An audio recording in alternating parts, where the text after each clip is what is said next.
Welcome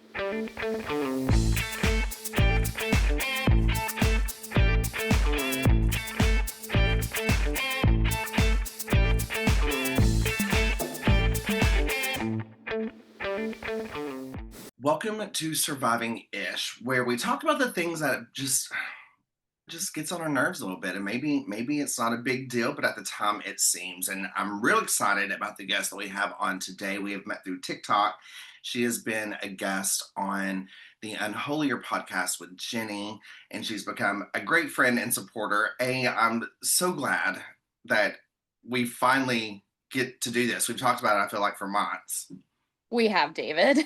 It's good to be on and finally to be able to record with you. It's going to be such a great conversation. Your episode with Unholier, I will put in the show notes for everyone to listen to your story, your story, and what you went through is it's something. But you know what? You're surviving it. You're getting through it, and we just adore you here. Thank you. I'm excited because at least this one will be a little bit more lighthearted. Yeah, yeah. I mean, you know what though? I was recording one day last week, and we were like, yeah, this is gonna be, fun and lighthearted.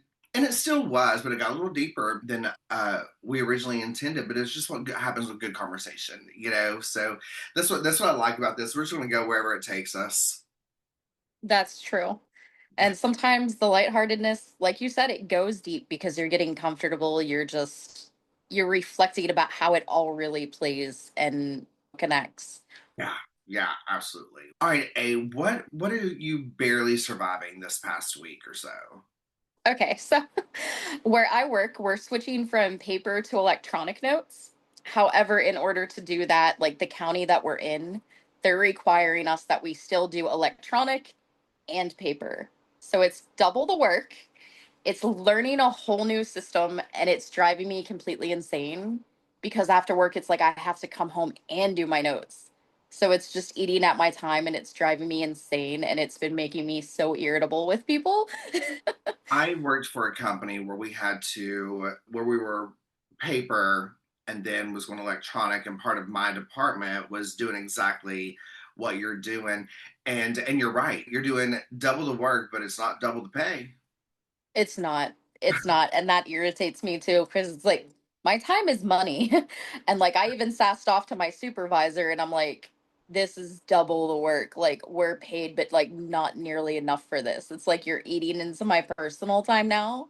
Like Mhm. I have like a little boy and I just want to go home. And after work is done, I want it to be done. I don't want to come home and have to think about it.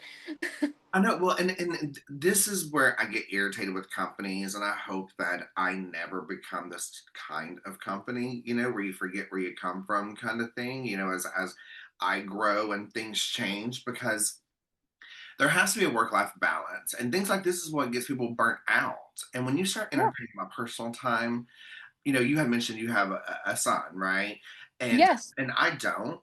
A year ago, I was in a relationship, and sometimes work would interfere with that. And I can imagine if I had a child, but especially when I became single, or when people knew at work that I didn't have a child, I was always the first one they would nominate to. Oh, well, you can do holidays, you can do the extra work because you have no reason to go home. I've got vodka waiting on me at home. I've got plenty of reasons to go home. Yeah, you still have a family even if you don't have kids. And it's like just because you have kids, you can't have that entitlement. I That's how I know. feel about it. There's holidays that I've worked and I have a kid. It's like they really, if they're young enough, they really don't understand the concept of what days holidays fall on. Right. Just you decided to have the kid. Maybe you didn't. Okay, but like you decided to keep going with the responsibility. So it doesn't exempt you from like, oh, well, I get my holidays off because I have a kid. Right. Yeah. And I just felt so unseen and less than. It was almost like my lifestyle and who I am as a person. They found almost a way to use it against me for their advantage. Like, oh well, you're not allowed to get married. Of course, this was a long time ago, but you're not allowed to get married. You don't have children. You're not as good as us, and so therefore, your needs and wants and desires doesn't matter as much. And Yeah. you should be wanting to put kids first, and that means our kids come first, which means we get to have the holidays off and you have to work. So what's funny is what I would tell them is I'm still a person. I can still put myself first. And I'm not a part of your relationship. I am not the parent. I don't have to put your kids first. Did not make the decision to have children. You know, Exactly. but one thing that I will say about me is I'm really good at not letting people do that too many times. Like it's like you get your one try, and then Yeah. if you can't hear me out and you do it again, we're gonna have a problem. And I stand up for myself. And so I don't know. I just hope that as my company grows, and as I hopefully grow in podcasting world, that I never forget the lessons along the way that I've learned Yes. working corporate jobs, being the bottom line, the bottom of the totem pole. Yeah. Well, I hate that work is not giving you a break right now, but hopefully you get recognized. Hopefully there's some good that comes out of it for you. And if not, you know where to come bitch about I it. do. I do. Okay, so here is what I'm barely surviving, what I'm surviving ish this week. And I say this week, but this has been an ongoing thing. I don't know if I say my name weird when someone asks me my name, or like if I answer my office phone, I say, this is David. And everyone's always like, hey, Steven. I have been called Steven after telling someone my name. It has been written on my Starbucks cup. It has been said to my face. I'm like, oh, I'm like on Zooms and stuff like that. Like with work, where someone probably maybe is just seeing me for the first time, like for my actual real day job. Or if I answer my office phone, like this is David.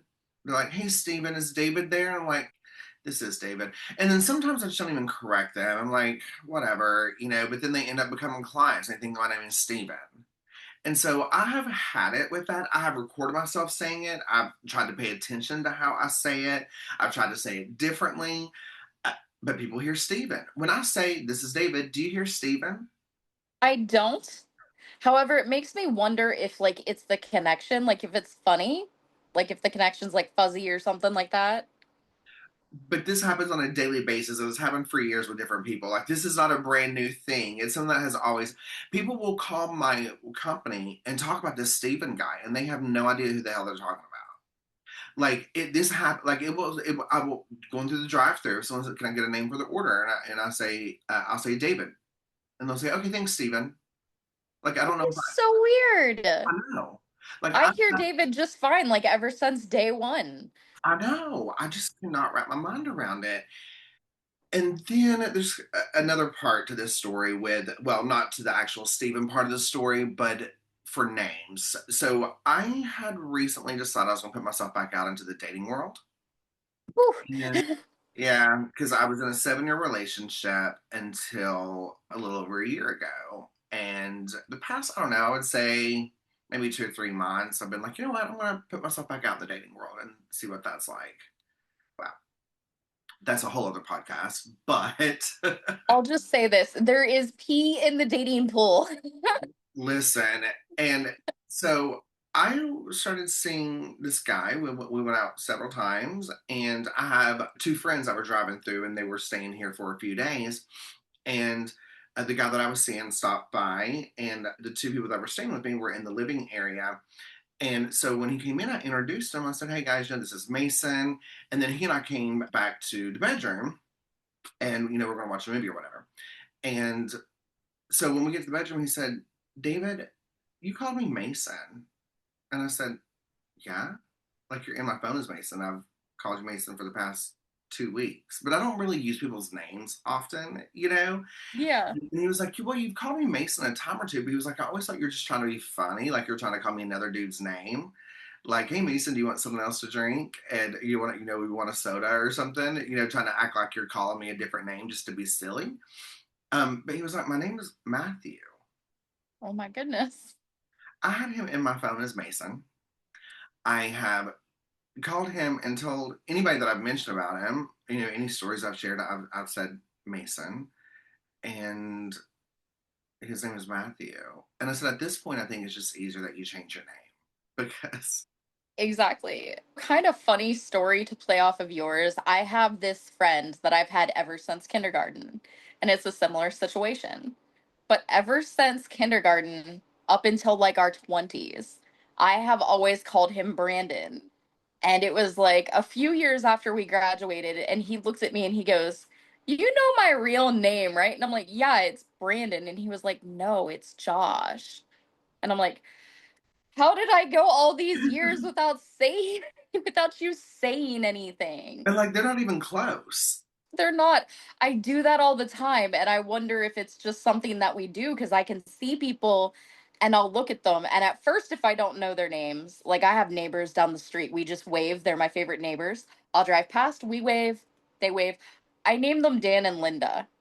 So it's like I can't imagine if we start talking and I just start calling them Dan and Linda. Like in my head, I name people. Yeah. So I wonder if you do Always. the same thing. Yeah, they're always going to be Dan and Linda, even if you find out their name is Bob and Shirley. Like Yeah, they're Dan yeah, and Linda. this is Dan and Linda. Another part of that story is I don't know this for sure, but I have enough evidence that I believe he did tell me his name was Mason, but then he started liking me more than he realized and tried to find a way to correct it, and he corrected it by gaslighting me. Oh. And so that kind of started like the next day after I was thinking about the Mason Matthew thing, I was like scratching my head with it. I was going back through text messages and all kinds of things. I think that he's still married. I think that he's still married. And I called him out on it and I haven't heard from him since. Yeah, that's a big red flag. Yeah. But how dare he think that I'm dumb enough? Now, I'll give you the name thing because the reason I can't get too mad about the David slash Steven thing is because I'm horrible at names. I'm like you in my phone. Like people, if you go through my contacts, it's like I'm trying to think of a funny one. Like guy at Walmart, construction worker. Like I barely have even real names in my phone because I'm horrible at names. I just have a bunch of descriptives. Yeah, I'm because like, you need that how sometimes. do I know this person? But so with that being said, how is it life on your end on a deeper scale with the dating and relationships and being a survivor of a traumatic event that because I know that personally mine has affected good and bad, ups and downs in all of my relationships, not just my romantic ones. Exactly. It's been hard isn't even the word. If you can think past difficult, I struggle with it. I struggle with it because like there's a part of me. So I'm kind of a mix. Like if you've heard of the anxious attachment style and the avoidant attachment style, I'm a mix of both, but it depends on the person. Of course, like growing up in the IFB, like you've heard like books and movies and stuff like I Kissed Dating Goodbye. So in my mind it was always long term and then you were always taught like, oh, well, you can't date too many people because it's like practicing divorce. I'm 36, never been married, but it's like I've had my fair share of relationships. My longest was like 7.5 years. Very complicated relationship because you could tell that we were both traumatized. Were they part And of it the IFB? Were they part of like the cult life? no, It was a different no. kind of trauma. So you all wasn't so but you can still trauma bond with people who doesn't have the same kind of trauma as you. So was it one of those Yeah. situations? It was definitely like a sexual assault situation. And I found that any person I've dated has that behind them, that or they're struggling with their sexual identity, which was basically for me because at first it was like, oh, I'm straight. I'm bi. No, I'm a lesbian. I don't want to even look at a guy anymore. And then it's like, oh, I'm pansexual. So if it flows, it goes. So it's like, I'm just tired of the labels, especially whenever it comes to sexuality, because I learned that it's just so fluid. Yeah. And I recently found a different pattern that's changed in my life. And it's like the more that I've come to terms with the situation of everything that happened at the Haven, I started attracting people that were either adopted or in a similar situation and things like that. So it's like oh wow, like, you meet somebody, you're like, this person can actually understand. Yeah, Especially if they're adopted, because it's like at 16 it's like, oh, I'm dropped off. That breaks a lot of trust. And then it's like you have a partner that's been adopted, so they have like the same, maybe not exactly the same, but similar abandonment issues as you. So it's like I attract the people with abandonment issues, sexual trauma, mommy and daddy issues. Great, I have them both. So it's like part of love language is understanding. And I think we don't talk about that enough or see that enough as a love language. yeah, So then I get attracted to that. But then it's also bad because it's like then your traumas are conflicting and you're triggering each other without meaning to. yeah. So it's a crazy world, It and is. I found that after my trauma that I was attracted to, and people were being attracted to me, that and kind of drawn to me, and that attraction didn't always have to be sexual, right? But it's like everyone Mhm. that was coming into my life had um some kind of sexual assault, a big T. And I think that our bodies and minds do just know where is maybe safe in some situations, and that's why we're drawn to each other. And I mean, it's just like that statistic of if sexual assault has happened to you one time, you're at higher risk of it happening again than it being a one and done. And so when you hear these stories of this girl is saying she's been raped 3 times and there's no way that's true, there's a big way that that's true. I've heard that a lot. Yeah, And what people don't understand is somebody who's recovering from sexual assault. They're like, oh, it happened once, so they'll know better. What they don't understand is predators look for that. yeah, They look for that and they're like, oh, well, it's already happened once. Like she's already this or that. yeah, It's like she's going to start thinking it's a her problem. And that's the way that they think. Because in society today, they're like, oh, well, people who are sexually assaulted, with me, it was, what were you wearing? And yeah, you've seen that picture. I'm covered from neck down to ankle. yeah. It's not what I did that I was wearing.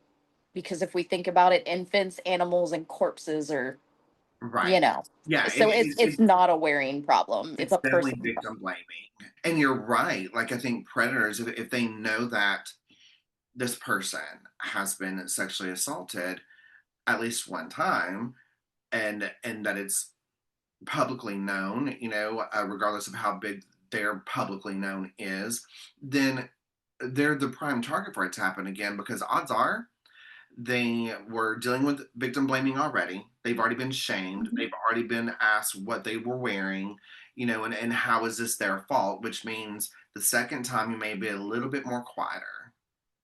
Yeah, and that's what they want to do is they want to try to take away your voice. Yeah. And like whenever I'm at the Haven, whenever that happened, it's like you're setting children up for that, especially whenever you are telling Yeah. strangers, like, hey, my parents didn't believe me. My parents don't trust me. I'm out of state. They're across state lines, and here I am. So they're opportunists. They're opportunists. And a lot of people don't understand that predators prey upon the support system too. Hmm. They do. Yeah. Yeah. I mean, I talk about the victim blaming a lot, and we're trained and groomed to say certain and to have certain responses to things. I think because we've got to have the bad guy. Like if I hear a bad story about a bad, ugly man or woman, I need to have a way to justify it, to have them put away, to have a way to blame someone because it makes me feel better. And so when you hear the stories of, breaking news, college girl walking to her dorm, dark outside, and a backpack on, and some frat guys find her, abduct her, and rape her. Yeah. The first thing that we say is, why was she out in the dark by herself? And Yep. And it shouldn't be that way. why was she in her cheerleading outfit? Was she drunk? I don't give a damn. Yeah. It doesn't matter. But we, She but could we be walking around in pasties and a thong. That's still not consent. Absolutely. But we have to say these things because then we're able to say, if we can put the blame on the victim, then I think we maybe feel like we have more control over it. Well, next time we just do the buddy system. Next time we don't have as much to drink. Next time I don't wear my cheerleading outfit from my cheerleading practice to my car to my dorm room. Yeah. So now all the responsibility is on the victim. And if you do wear your cheerleading outfit again in the dark and it happens to you again, well, you should have learned the first time, baby. Yeah. And And and it shouldn't be it that makes way. me so mad because that is not Yeah. true. And the fact that like what was it, the 80s, I think, is when it was determined that a husband could still rape his wife. Hmm. So I don't care if you are agreeing to sex and everything is consensual, and 3 or 5 minutes into it, you say, you know what, I'm not feeling it, stop. And they don't, it's rape. Yeah. You still have to stop. The moment you're told to stop. Yeah. That's why I think safe words are so important.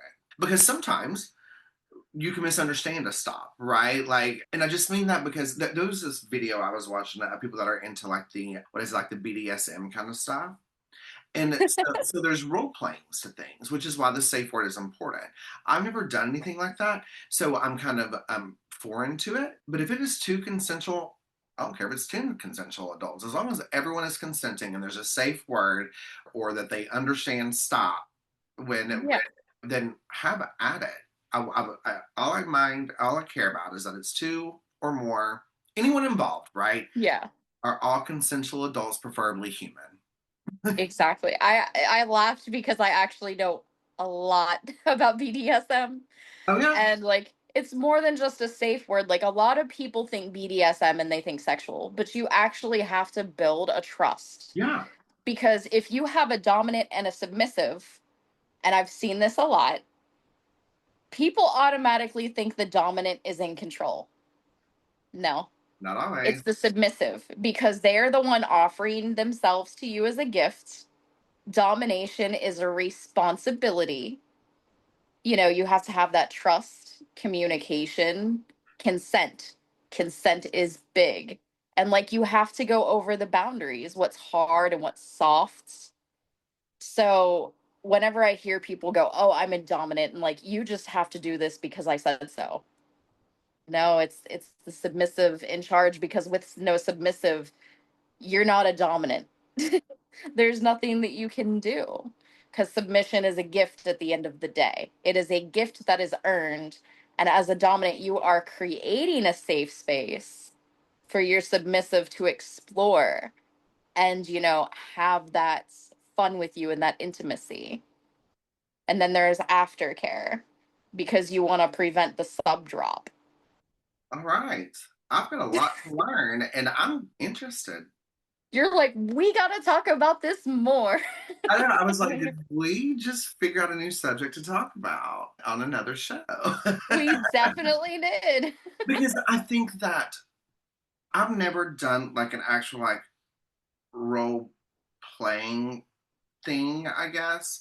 But I know that people that have, and I've always had a curiosity about it because like I'm a faithful person, but sometimes, it's like we're told that you're only supposed to have one partner unless you're a man. Now, if you are a straight man, you get to have all the partners and we're gonna high five you. However, I don't know who you're supposed to be having sex with because you can't have sex with gay men because they're awful and they're sluts.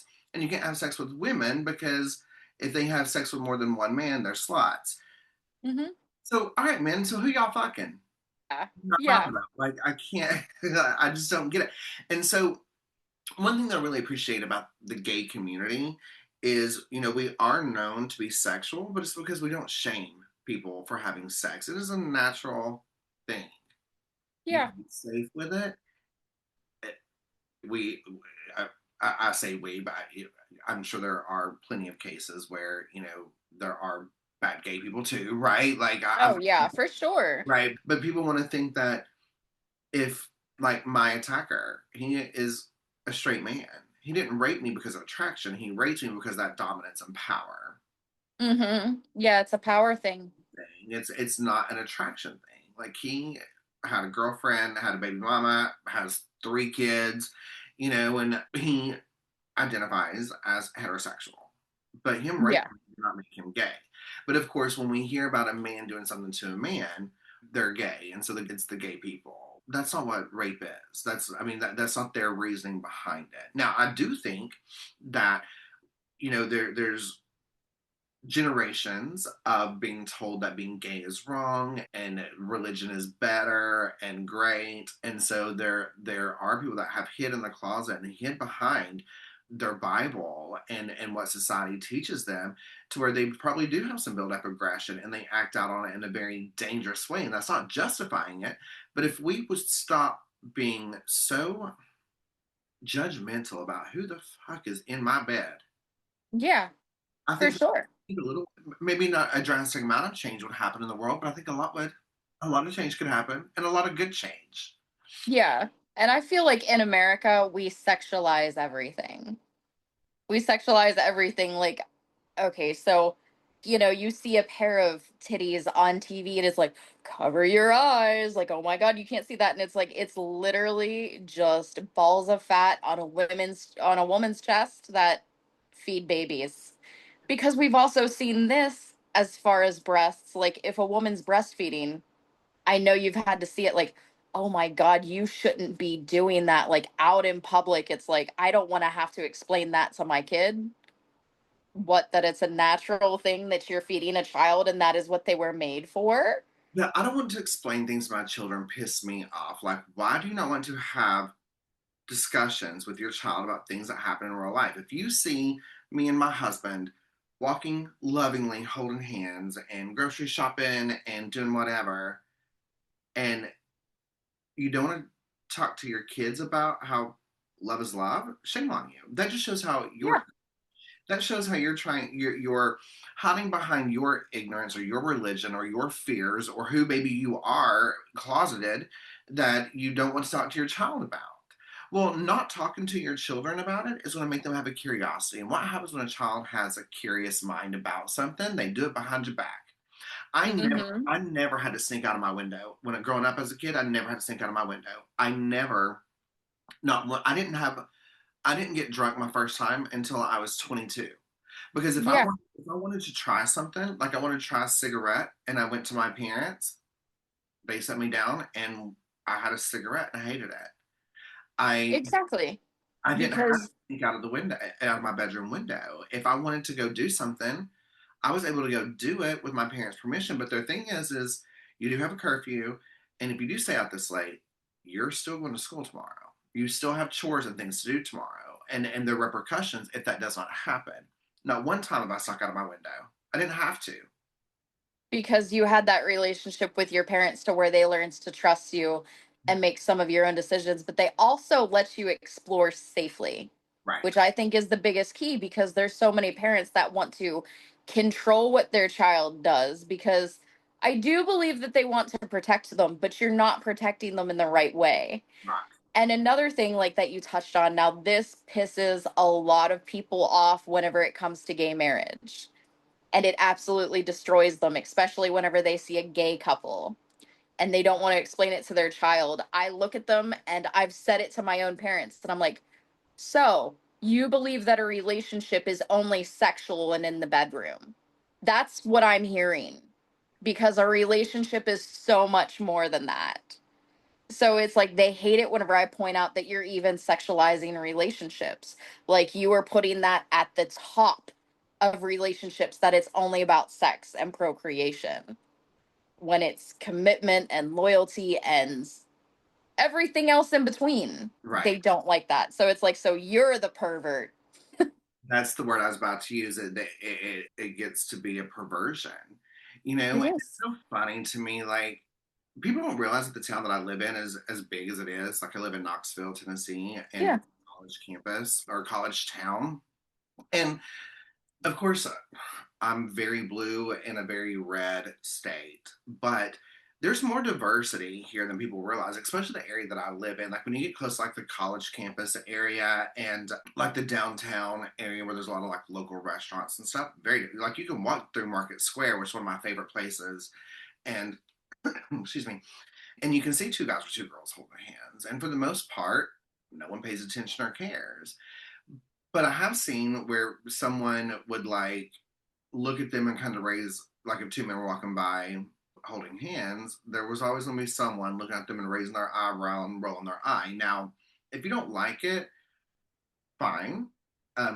They didn't cause a huge scene about it. I mean, they rolled their eyes, fine. I see things I don't like. Like I saw someone not tip their server and I rolled my eyes and then I went and put $5 on that table for the server, so but I didn't say anything to that person, so fine.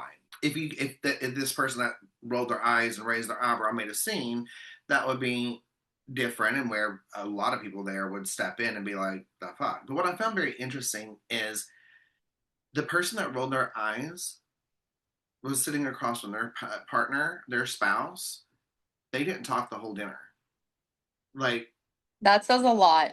and so like when you start like people watching, the ones that roll their eyes, they're so lonely because their spouse is not talking to them.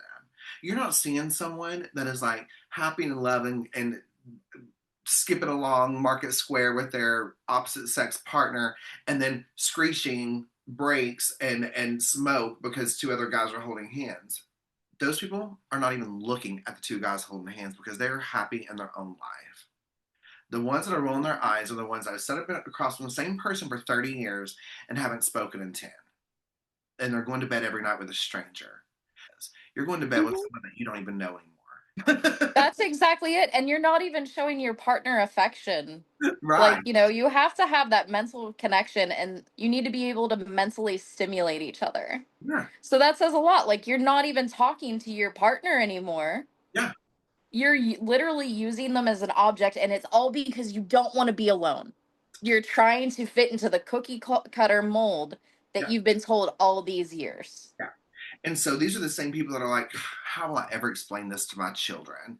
Well, what you're showing your children is that your home is already broken. Your home is surviving ish. Your home is held together with duct tape and a prayer, and it's become just a routine and a cycle. So you're telling your daughter that she's to stay in this marriage when her husband doesn't fuck her anymore or love her anymore. Or you're telling Mhm. your son how to treat a woman or how a woman is allowed to treat a man because it can be flipped. So you don't want to explain that to your child and what you're teaching to your child, but you want to throw a fit over trying to explain what love and respect and caring for someone is with Yeah, goes on and happy.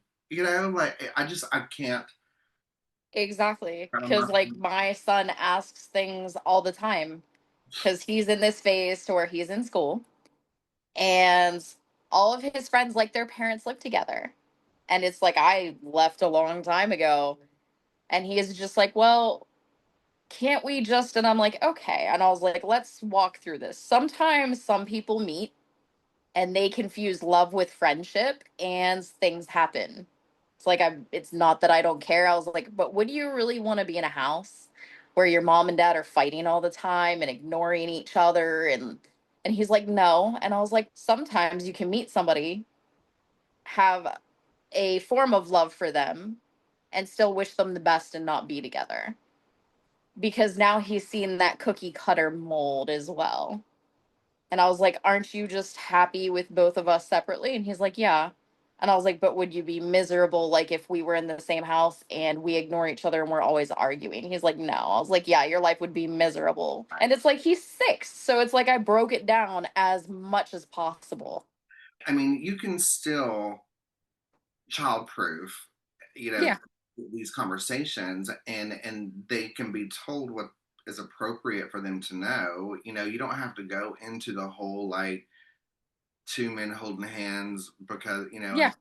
gay and what God said. You don't have to go into all that. You don't have to go into the reasons why you and your partner decided to separate, which caused your son to now have two different homes and one day maybe four parents. You don't have to Exactly. go through all of the fighting if there was any or any of the destruction. It's just that here we are right now, and your life is so much better, and so is mine, and I'm able to be a better mom for you because of I'm happy now, and that does not mean your dad is a bad person. It just Yeah. wasn't the one that was right for me. And here's the thing, I'm not a parent, so I have a hard time speaking about children, but then I have a lot of children in my life. I have godchildren and nieces and nephews, and they have the questions. Hmm. What you need to be as the parent is the place where they're not afraid to ask you the question, because the Yeah, question is going to be there about two guys because they're going to sit in TV. They're going to have someone at school. They may that has parents that are same sex. They may have a curiosity themselves because most people do, even if it is just a I think he's kind of cute kind of thing or whatever. You know, we have those curiosities even in pubescent years. They have the questions. they do. You just need to be the safe place for them to come get the fucking answers. Exactly. And they need to see that it's completely normal. Like, we went to a festival on Friday and we went into this little bakery. It was amazing. And, it was a gay guy and his husband who own it. And my son absolutely loved them. Yeah, And it's like, like they even had like a little flash tattoo in the bakery. And it's like, so I'm getting my flash tattoo. And then he's sitting down with the owner and his husband, and he's showing them this book, and they're both reading to him. And I'm like, this is what people are sexualizing? right. Like, What they're saying is getting us to hell. yeah, Listen, if hell is filled with people like me, it can't be that bad of a place, you know? it's not. And Um, then, like, after, like, he's showing us where he bakes everything and where he sells everything. I love that. Yeah. And then he's like, oh, I want to come back all the time. And he's like, you're hired as a greeter. And he was like, will you teach me how to bake? And he was like, yeah. That And I'm is like, so this is the agenda that people are like, oh, your children are in danger. yeah, your son's gonna open No, a bakery one day and he learned from a very nice person how to exactly. And now that's all he talks about is Evan is my best friend. I have a job now. yeah, well, you know what? This podcast is over. You solved the gay agenda. That's it. That's all we got for the day. Exactly. Gosh. I just I can't wrap my mind around things and the I don't know what date this episode will be released because we don't even release the podcast yet. And but at the time of recording it is September 28th. And I think it was September 24th is when the rapture was supposed to come. Yes. And something about I think Charlie Kirk and his murder, which was awful, you know, regardless of if I did Yeah. with him or not, that is it is awful. I would never want that on anyone. The reason I vote and the reason and the way that I vote is for him to be able to have his freedom of speech because it is Exactly. whether I Yeah. did or not, and I do not think that he should have been shot and killed, and for Exactly. the world to even witness. I hate that it happened to him, but then you got to think of like the trickle effect of how that's going to traumatize the people that were also there, Yes. and of course his family. And so it was completely uncalled for. But I didn't mean to get on that tangent. I just wanted to make sure that I said that as a reminder because I know that I come at things pretty harsh. Yeah. And when it comes to the things that he preached on and believed in. Mm-hmm. So I just wanted to preface with no matter what should not have happened. But there Agreed. was a part of me that was like, if the rapture does happen, and people like me are the ones that get left behind, and a certain group of people that are everything but godly are the ones leaving, I kind of want the rapture to happen. Yeah, exactly. And you know what? That is not the first rapture I've lived through because, like, I've talked No. about this with other friends too. Oh my I God. remember when I was younger and it was the Y2K. I Uh-huh. shit you not when I tell you, we went to the church when the rapture was supposed to happen, and we sat there, we had a little party. We had to watch the whole Left Behind series. I don't know if you've ever seen it. Uh-huh. I read Oh the my book. goodness. Worst Y2K party ever. Oh my gosh. So there's a bit of an age difference. And so the first one I remember was 1999, the ball dropping into 2000. Okay, I remember that one too. Uh-huh. And but yeah, there's so many. And then of course the goalpost gets moved. And what they don't remember and or seem to forget about is didn't the Bible say, and granted, I'm atheist, like, but I just know a little bit of the Bible. But didn't the Bible say that no one's ever going to know the day? And in Yeah. that way that like Christian children would kind of get keep the world here another day is before they would go to bed. They'd be like, well, the world might end tomorrow. So that way it can't end tomorrow because they've guessed it and God says they can't. And it gives them another day to figure out how to get their God to love them. Yeah, and not only that, but I don't think that Christians realize that they were talking about the fall of Jerusalem, the end of times for that era, because even if you look in other religions, there's end of times for them, like Ragnarok and so on and so forth. It's the end of an era, it's the end of times for that thing or that prophet or that government system that a lot of people don't comprehend. It's like it's not meant for you. Right. It's just, you're going to go through so many different, let's put it, ends times. You're going to go through different phases of it. Yeah. And it's just the turn of an era, and the world is going to change and shift as you knew it. And we have found a way, which I think that religion has always been, and I say always, that might not be the right word. I don't know.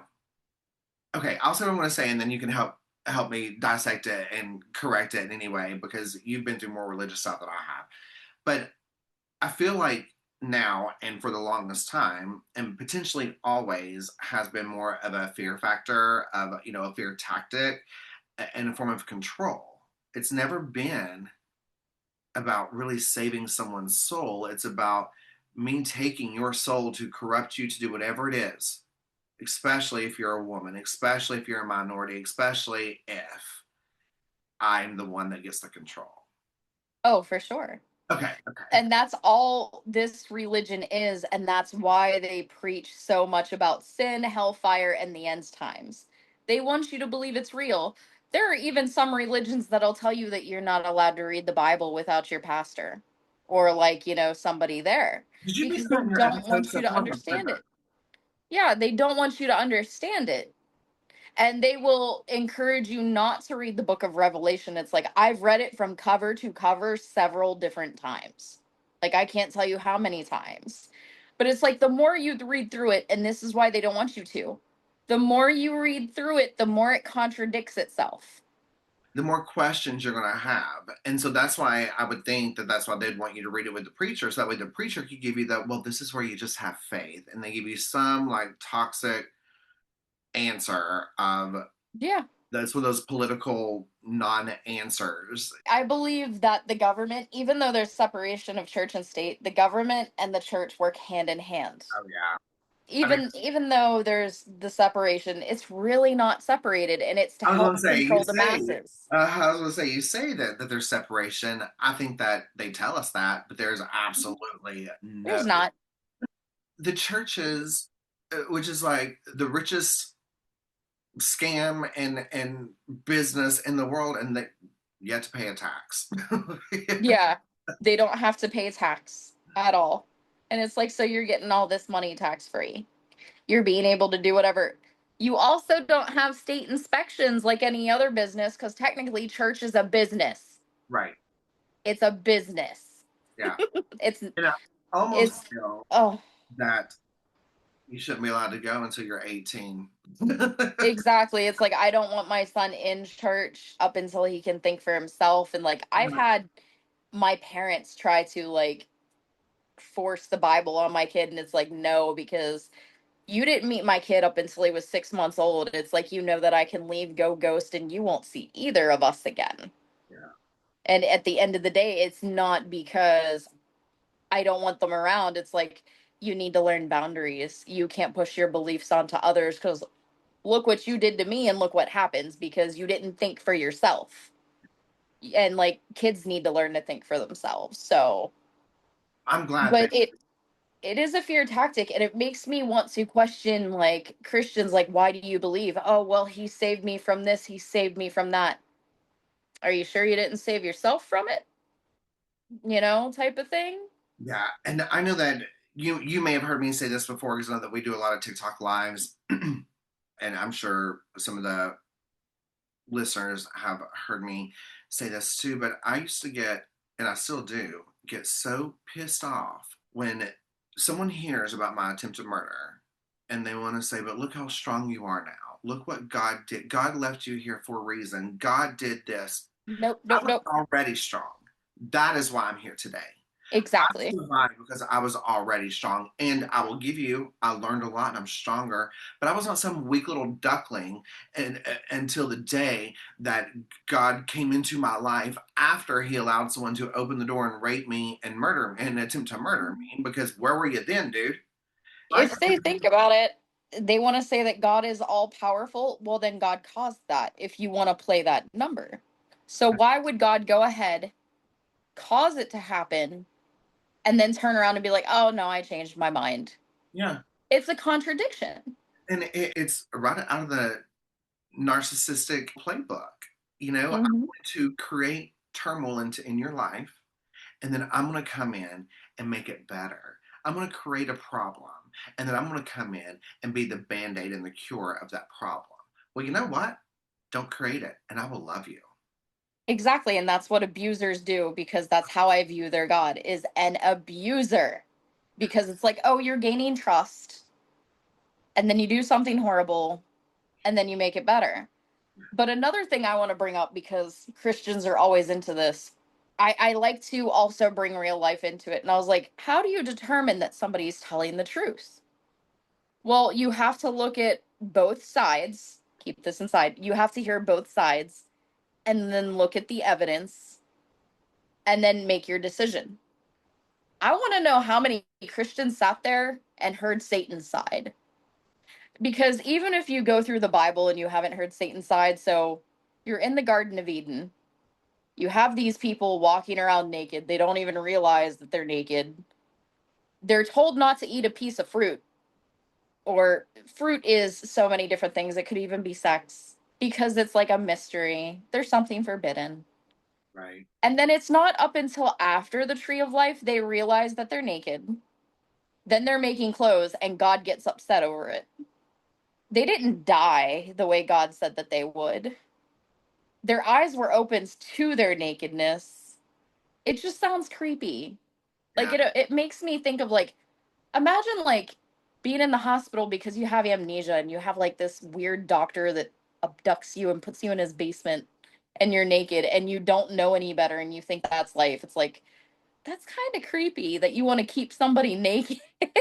Yeah, I have so many things to say about that. Like one of the things I've said quite often is I almost feel like that's how women became quote unquote less than, is that Eve didn't eat the forbidden fruit. I think some people say it's an apple, some people, whatever it is in your mind. Eve didn't eat the forbidden fruit or bring it to Adam. I think Adam did it Yeah, and then was like, oh, let's blame Eve.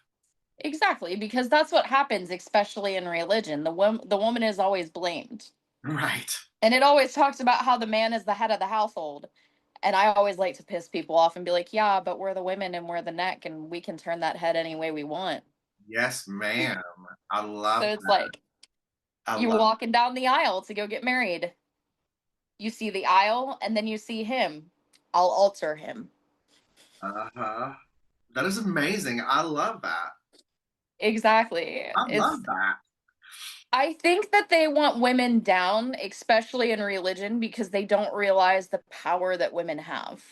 Oh, They they don't realize the power, and that's why they want to suppress it. press the power. They know the power. I should more say some women don't realize it, especially the women in these cults. Sure. They need to wake up to it. Okay, now that I can give you. That Yeah. I can give you. I think generations are changing. I almost wish we lived in a place where we could try this new administration that we're in with Donald Trump and his administration for 4 years, and then go back and do it with Kamala Yeah. and see what the difference would be. The fact that people would vote for him over her because she's a woman and a woman of color, when I'm sorry, but when you get a woman of color, She's been through it. this would be, she would clean house. She would. Yeah. Damn it, I miss her. Oh, me too. Just I can't wait for this 4 years to be over. Oh I man. can't.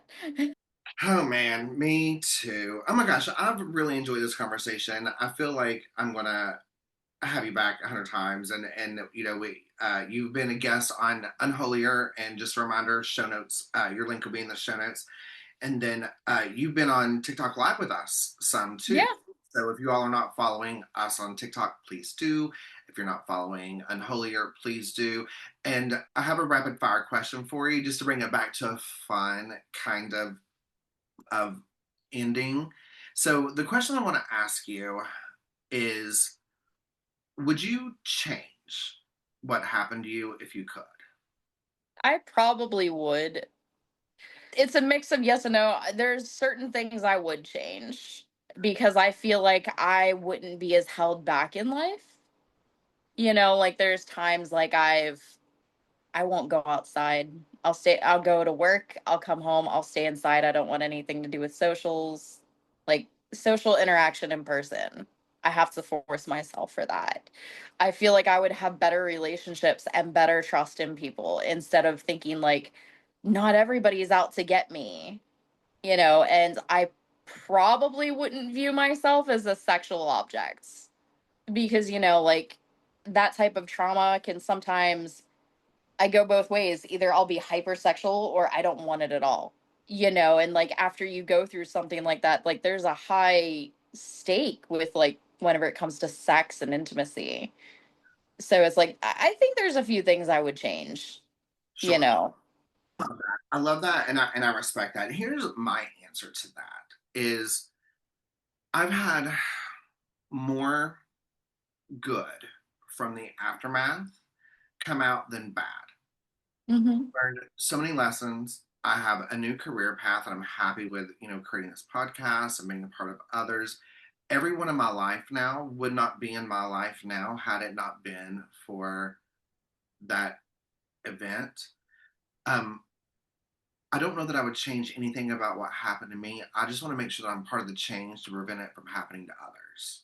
Yeah. And Yeah. that's what is extremely important to me. And so when I meet people like you who will laugh when it's appropriate at your own journey, and cry when it's appropriate at your own journey, and sharing your story and still doing it respectful to yourself and to some others that may play a role in that. And I'm not saying to the complete bad guys, but there are some people that has played a role in our story that maybe led us up to the big T, but that wasn't Yeah. necessarily their fault kind of thing. And I think that we're good at placing that. And I you're being part of the change. And I think that is amazing. And I just adore you and our friendship. And I want to have you back.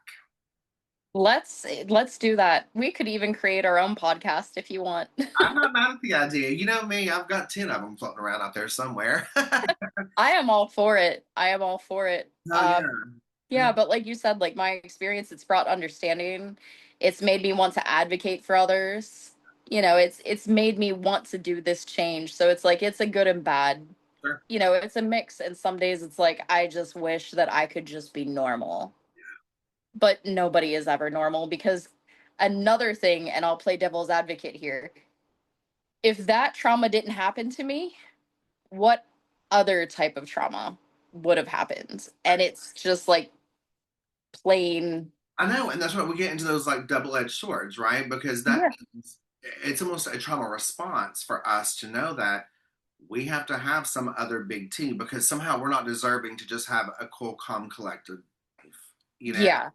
And but then we're also realists at knowing that we all have our big T's, just your T is going to be different than mine. My T was not greater than Hmm. or less than yours, and yours isn't greater than or less than mine. What was the big thing for me is my big thing. I can't Yeah. compare yours or the person over here who broke a fingernail. If that's their big T, That's their big T. that's their big. I'm jealous. Although breaking fingernails, I got like a little quick in one the other day, and it was painful. So I don't know. Yeah. I don't know if I would want that. That does sound like a big terrible T. So I mean, I've had fake nails before, and there's times to where I will get so sick of them, I will rip them off myself. So maybe I'm just desensitized towards pain.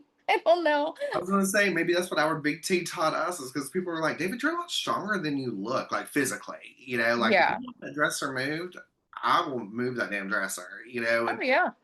And there's just so many things that will come up. They're like, huh, I never would have suspect that from you Yeah. or expect that to happen with you. And I'm like, it's what I learned. It's a strength that I developed because of. Yeah. So I was able to get through something that would be considered a big T for someone that it was a small T for me because of what I had already been through. But that's only me comparing it to my T's, not anyone else's T's. I think that is what is so important. I can't compare, like I had people when I first started doing Survivor stories, I had people say, well, I feel bad coming and being a guest on your show because someone raped and attempted to murder you. That did not happen to me. Like, what happened to me is nowhere near what happened to you. But yes, it is. It is Yeah. your big trauma that you're surviving. You cannot minimize yours because of mine. That, and people need to realize trauma is not a competition. It's not, and you can't compare it because, like, we're going to go through our own bullshit. And like I said, I would be afraid to change it. Like, I wish it never happens. But in my mind, I know that everybody is going to face their own trauma. So it's like, then if that didn't happen, what's the other trauma going to be? Is it going to be more or is it going to be less? You said it earlier yourself, it's a double-edged sword because something happens to everybody and it's just as valid because it happened to you. I love that. All right. Well, I think that is a place for us to end with this. Obviously, going to be an ongoing conversation. Do you have places like social medias that you like people to find you and follow you on? Are you active on anything like that?